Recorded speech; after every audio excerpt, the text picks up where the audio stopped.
नमस्कार विद्यार्थी मित्रांनो, तुमचं सहर्ष स्वागत आहे रिलायबल स्पर्धा परीक्षा केंद्रामध्ये.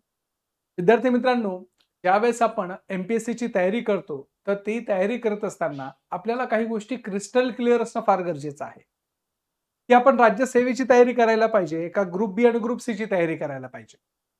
राज्यसेवा जी काही परीक्षा आहे, तर ती परीक्षा आता डिस्क्रिप्टिव्ह पॅटर्नवर आधारित असल्या कारणामुळं खूप विद्यार्थ्यांना संभ्रम निर्माण होतोय, की मी राज्यसेवेची तयारी करत असताना ग्रुप बी आणि ग्रुप सी कव्हर करू शकतो का?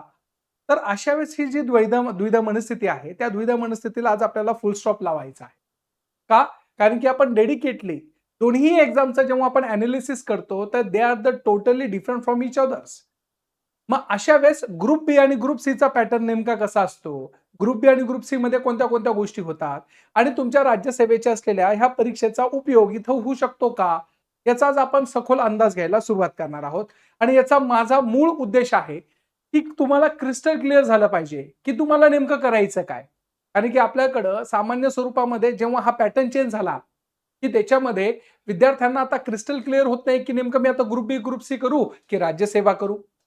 जुन्या पॅटर्नचा जेव्हा आपण संदर्भ घेतो, तर त्यावेळेस आपल्याला असं लक्षात येतंय, की राज्यसेवेची पूर्वपरीक्षा, मुख्य परीक्षा, कंबाईन्ड पूर्वपरीक्षा आणि कंबाईन्ड मुख्य परीक्षा या सगळ्यांचा सिलेबस किंबहुना क्वेश्चन विचारण्याची ताकद ही नियर टू बी सारखीच होती.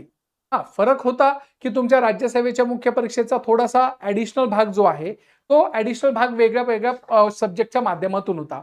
जसे की एच-आर-डी, एच-आर. परंतु त्या स्वरूपाच्या बाबतीमध्ये इथं कंबाईनच्या पेपरमध्ये ते नव्हतं. परंतु समहाऊ विद्यार्थी एवढे एक्सपर्ट झाले होते, की ते राज्यसेवा पण कंप्लीट करत होते आणि कंबाईन ही कंप्लीट करत होते. परंतु आता ड्रास्टिकली चेंजेस झालेले आहे. 2023 मध्ये ज्या गोष्टी होणार होत्या, तो 2025 पासून लागू झाल्या. मग आता हा जो काही डिफरन्स आहे, ह्या डिफरन्समध्ये आता इथं जे विद्यार्थी कंबाईन्ड ग्रुप बी आणि ग्रुप सी करण्याचा विचार करत असेल किंवा त्यांना त्या प्रकारची तयारी करायची असेल, तर त्यांच्यासाठी हा व्हिडिओ फार महत्त्वाचा आहे.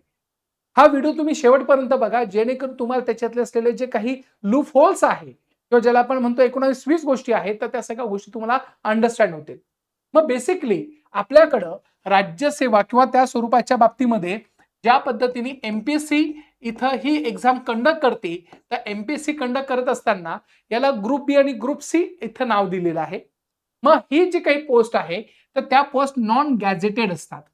कशा असतात? Non gazetted. नॉन गॅझेटेड म्हणजे काय? त्याला आपण अराज्यपत्री असलेले अधिकारी म्हणतोय. अधिकारीच असतात, परंतु अराज्यपत्री असतात, की ज्याच्यामध्ये तुम्हाला इथं गव्हर्नरच्या माध्यमातून अपॉइंटमेंट लेटर येत नाहीये. राजपत्रामध्ये तुमचं नाव नसतं, म्हणून त्याला नॉन गॅझेटेड ऑफिसर असे म्हटले जातात. मग अशा वेळेस याच्यामध्ये आपल्याला 2 ग्रुप दिसतो. एक ग्रुप बी आणि ग्रुप सी म्हणून आहे.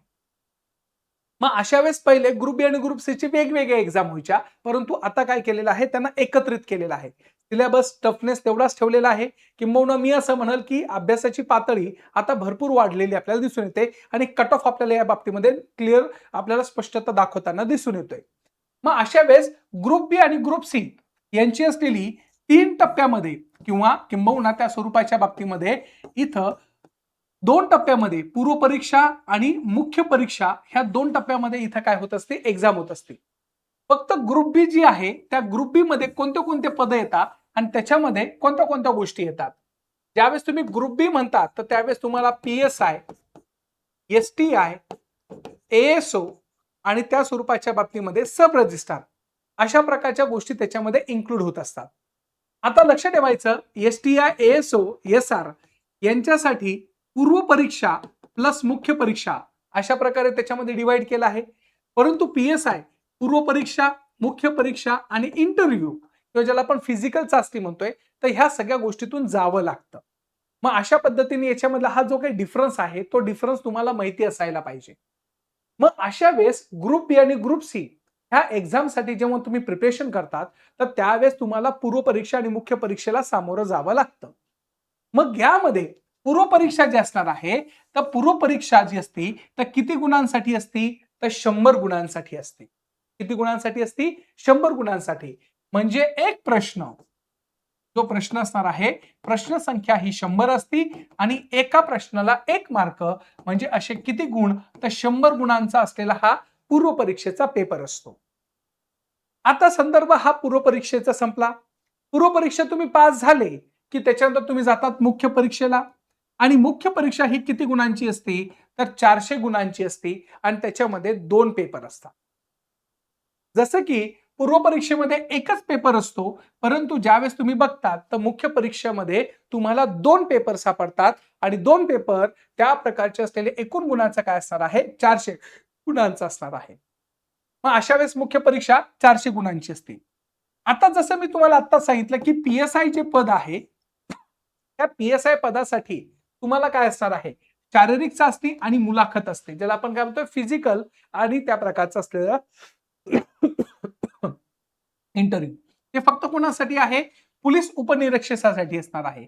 मग याच्यासाठी त्या प्रकारचं असलेलं इथं जी काही शारीरिक चाचणी आहे, ज्याला फिजिकल आपण म्हणतोय, ते फिजिकल 100 गुणांसाठी असते आणि इथं मुलाखत किती गुणांसाठी असते, 40 गुणांसाठी असते. मग अशा पद्धतीने फक्त पी-एस-आय पदासाठी जर तुम्ही तयारी करत असाल, तर तुमच्या डोक्यामध्ये हे असलं पाहिजे की तुम्हाला पूर्व परीक्षा 100 गुणांची, मुख्य परीक्षा 400 गुणांची आणि त्या प्रकारचं असलेलं शारीरिक चाचणी 100 गुणांची आणि मुलाखत 40 गुणांची हे तुम्हाला पार करावं लागणार आहे. याच्यामध्ये जो काही सहाय्यक मोटर वाहन निरीक्षक गटक जे पद आहे, तर पूर्व परीक्षेसाठी यांना त्या प्रकारचं असलेलं स्वतंत्र मुख्य परीक्षा द्यावी लागते आणि ती किती गुणांसाठी असते, 300 गुणांसाठी असते. हे लक्षात ठेवणं गरजेचं आहे. मग अशा पद्धतीने यांची असलेले हे काय असतात, महत्वाचे टप्पे असतात आपल्या एक्झामसाठी. हे अंडरस्टँड करून घेणं फार गरजेचं आहे. आता या बाबतीमध्ये ज्यावेळेस आपण बघतो, तर याला थोडंसं आपण अजून डिकोड करू. थोडंसं आपण बारकाईने बघू की नेमकं एक्झॅक्टली या परीक्षेमध्ये नेमकं काय असतं आणि कशा पद्धतीने याचं वर्गवारी असते. ज्यावेळेस आपण बघतो तर त्यावेळेस आपल्याला लक्षात येतंय की या बाबतीमध्ये आपल्याला पूर्व परीक्षेमध्ये जीएसचा पेपर असतो.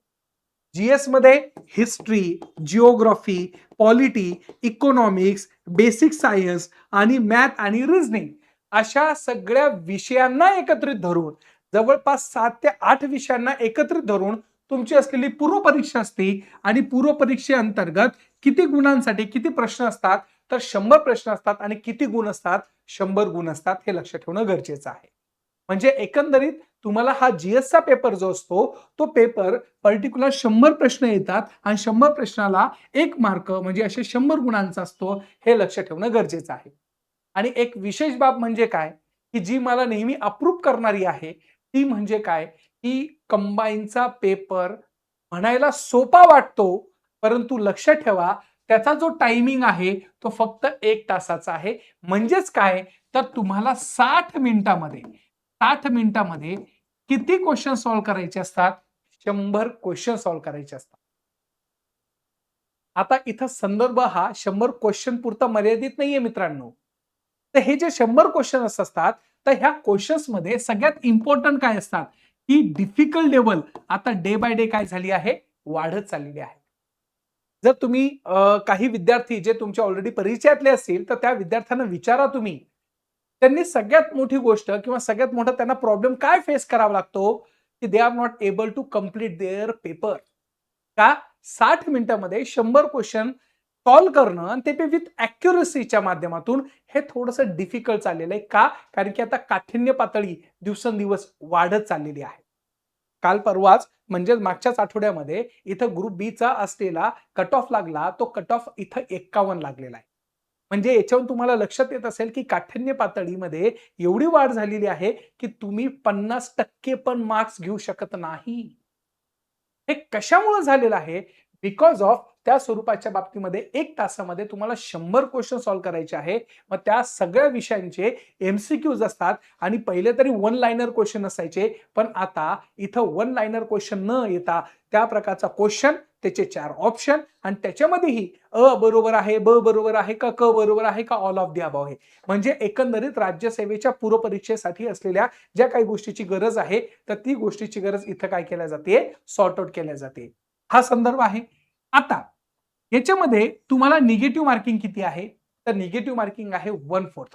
म्हणजे सिंपल भाषेमध्ये 4 प्रश्न जर तुमचे चुकले, तर तुमचा असलेला एक प्रश्न जो काही बरोबर येतोय, तोही इथं काय केला जाणार आहे?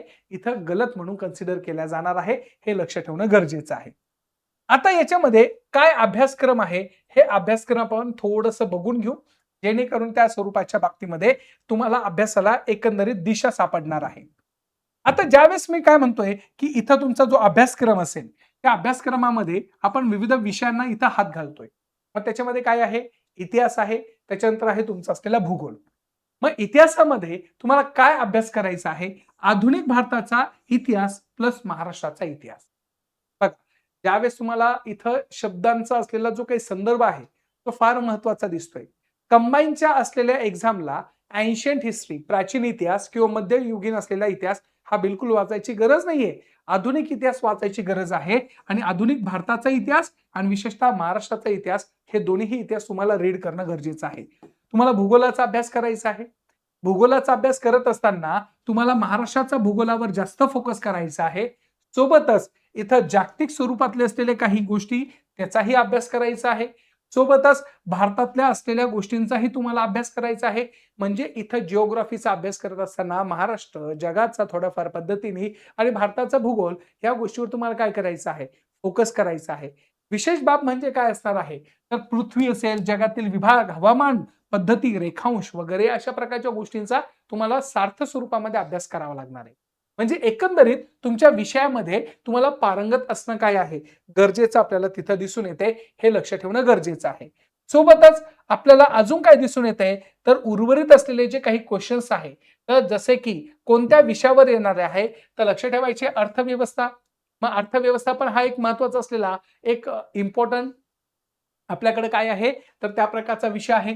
मग याच्यामध्ये भारतीय अर्थव्यवस्थेमध्ये राष्ट्रीय उत्पन्न, शेती, उद्योग, परकीय व्यापार, बँकिंग, लोकसंख्या, दारिद्र्य, बेरोजगारी, मुद्रा, राजकोषीय नीती ह्या सगळ्या गोष्टींचा काय होतो, त्याच्यामध्ये समावेश होतो. म्हणजे तुम्हाला अर्थव्यवस्थेचा अभ्यास करत असताना भारतीय अर्थव्यवस्थेमध्ये ह्या सगळ्या गोष्टी काय आहे, इम्पॉर्टंट मानल्या गेलेल्या आपल्याला तिथं दिसून येत आहे. हे लक्ष ठेवणं गरजेचं आहे. पुढचा टॉपिक कोणता आहे, तर चालू घडामोडी. काय आहे? चालू घडामोडी. मग चालू घडामोडीचा जेव्हा आपण संदर्भ घेतो, तर जागतिक स्तरावरील आणि भारतातील आणि महाराष्ट्रातील चालू घडामोडीचा तुम्हाला संदर्भ असणं फार गरजेचं आहे. मग याच्यासाठी तुम्ही परिक्रमा वगैरे, वगैरे अशा प्रकारच्या असलेल्या ज्या मॅगझिन्स आहेत, त्या मॅगझिन्सचा तुम्ही काय करू शकतात, बऱ्यापैकी यूज तिथे करू शकतात. राज्यशास्त्र आहे, ज्याला आपण पॉलिटी म्हणतोय. पॉलिटीचा पण तुम्हाला अभ्यास करावा लागणार आहे.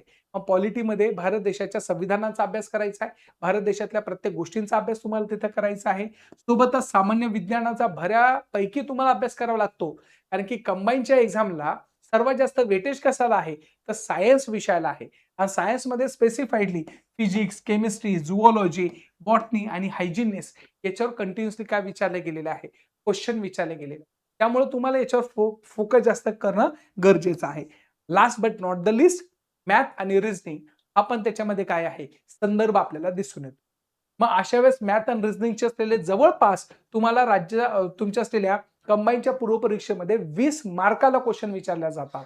म्हणजे आतापर्यंत वेटेज कमी होतं, परंतु आता त्याच्यावर वेटेज काय झालेलं आहे, वाढत चाललेलं आहे. मग अंकगणित आणि बुद्धिमापन चाचणी याच्यावर तब्बल तुम्हाला काय आहे, 20 क्वेश्चन विचारल्या जातात. मग विचार करा, अशा प्रकारची असलेली कंबाईन पूर्वपरीक्षा आणि त्याच्यासाठी लागणाऱ्या ह्या सगळ्या ज्या काही गोष्टी आहेत, त्याचं असलेलं डिकोडेशन तुम्हाला माहिती असणं गरजेचं आहे. आपण लवकरच एक अजून त्या प्रकारचा एक व्हिडिओ घेऊन येणार आहे, की ज्याच्यामध्ये डिटेल एनालिसिस आपण त्याच्यामध्ये करणार आहोत. Thank you.